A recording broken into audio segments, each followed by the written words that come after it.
आगाह कयूं कि सिंध रेंजर्स ऐं पुलिस जी इंटेलिजेंस बुनियादनि ते कराची जे जमशेद टाउन वारे इलाइक़े में गॾियल कार्रवाई कई वई आहे। बलोच पाड़े जहांगीर रोड ऐं जमशेद क्वार्टर्स मां 3 जवाबदारनि ज़ुएब अली, हसनैन अली ऐं यासिर रहमान उर्फ़ गोपी खे गिरफ़्तार कयो वियो आहे।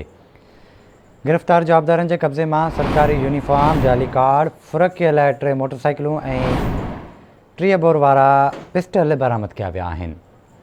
तफ़सील वठंदासीं। कराची मां मेहताब शर्का। मेहताब, आगाह कजो।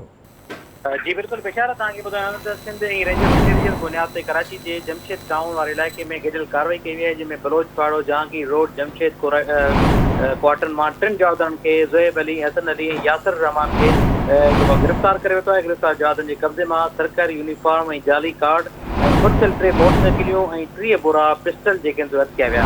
तव्हांखे मां ॿुधाए थो त जेके जवाबदार गिरफ़्तार थियल जवाबदार आहिनि, उन्हनि जी जेके शुरूआती जेकी तफ़सील आहे, उन्हनि इन्हनि शइ जो एतिराफ़ कयो आहे त जाली पुलिस जो यूनिफॉर्म पाए करे ऐं माण्हुनि खे जेका मुख़्तलिफ़ तरीक़नि सां ब्लैकमेल करे उन खां अगवा करे खणी वेंदा हुआ ऐं उन खां जेको आहे भतो जेको आहे वरितो वेंदो आहे, उन खां पैसा वठंदा हुआ। ऐं तव्हांखे ॿुधाए थो त वधीक जेके पुलिस जी कार्रवाई जे दौरान जेको तफ़सील दौरान एतिराफ़ कयो आहे त जेके ॿियनि जवाबदारनि जी बि निशानदेही कई आहे ऐं रेंजर तरफ़ां इहो चयो वियो आहे त जेके जवाबदार नामज़द थियल आहिनि उनखे जेका गिरफ़्तारी जल्द कई वेंदी ऐं उनखे मुख़्तलिफ़ इलाइक़नि में सर्च ऑपरेशन कया पिया वञनि, जेके क्राइम मुलज़िम जवाबदार आहिनि उनखे कंहिं बि सूरत में बर्दाश्त न कबो, उनखे गिरफ़्तार कयो वेंदो। जी ठीकु आहे मेहताब, वॾी महिरबानी अव्हां जी तफ़सील खां आगाह करण लाइ।